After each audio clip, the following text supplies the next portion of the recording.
কাটলো করিনি।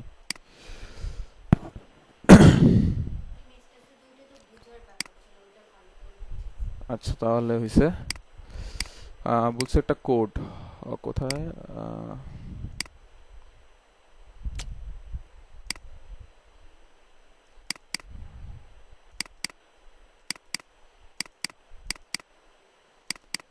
এখানে একটা কোড আছে, এই কোডটা আর কি এটাকে বসান এমনি জাস্ট এক জায়গায় কপি করে আর কি আনার জন্য। ডিরেক্টরি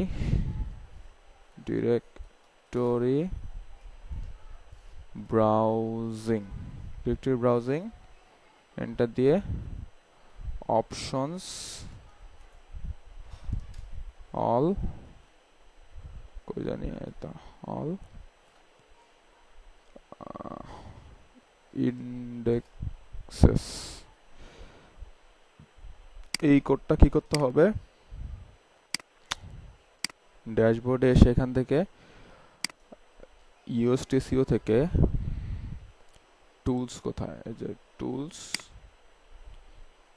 টুলস থেকে এইখানে দেখবেন ফাইল এডিটর, এই যে ht.htxs ফাইল।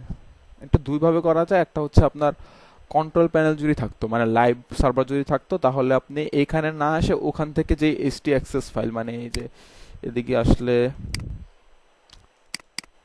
জ্যাম্পের ভিতরে তো এটার কথা মনে আছে না, এটার ভিতরে গেলে এই যে htxs ফাইল এটা আর কি এডিট করতে পারতেন। হ্যাঁ এখন তো এটা পিসির ভিতরে আছে, এখানে এডিটের অপশন নেই। কন্ট্রোল প্যানেলে যখন যাবেন তখন দেখবেন এখানে লেখা আছে এডিটে ক্লিক করলে এই সেম এখানে আসতে পারবেন। আর এটা যদি ভেজাল মনে হয় তাহলে তো এই যে এখান থেকে আছে ইউএসটিসিও সুন্দর মতো দিয়ে দিছে।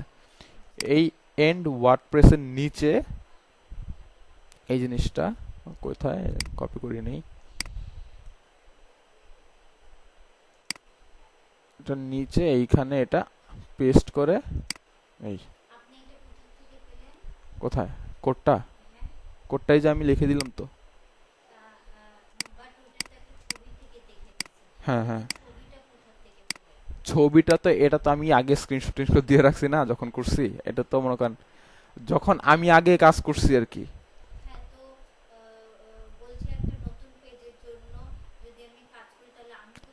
আমার থেকে নিবেন, আমি এগুলো দিয়ে দিব তো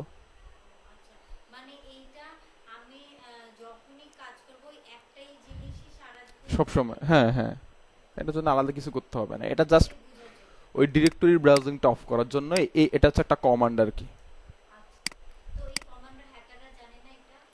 এটা এতটাই নর্মাল না, মানে এটা হচ্ছে জাস্ট যেন এক্সেস করতে না পারে। এটা এখানে মানে ডিরেক্টরি যে এক্সেসটা এই যে যে ডিরেক্টরি ফাইলগুলো প্যারেন্ট ডিরেক্টরি এগুলোর কাছে যেন না আসতে পারে বা এগুলো যেন কোনো ক্ষতি করতে না পারে, এটা একটা মনে করেন ব্যবস্থা আর কি। এখন অনেক ধরনের ইয়ে আছে, এই যে দেখেন নাই এখন চলে গেছে, মানে আমি এখান থেকে আর এটা অ্যাক্সেস করতে পারবো না। হ্যাঁ আমার ওই যে ডিরেক্ট এই লিঙ্ক দিয়ে আসতে হবে, এই পুরোটুকু লিখে তারপর আসতে হবে।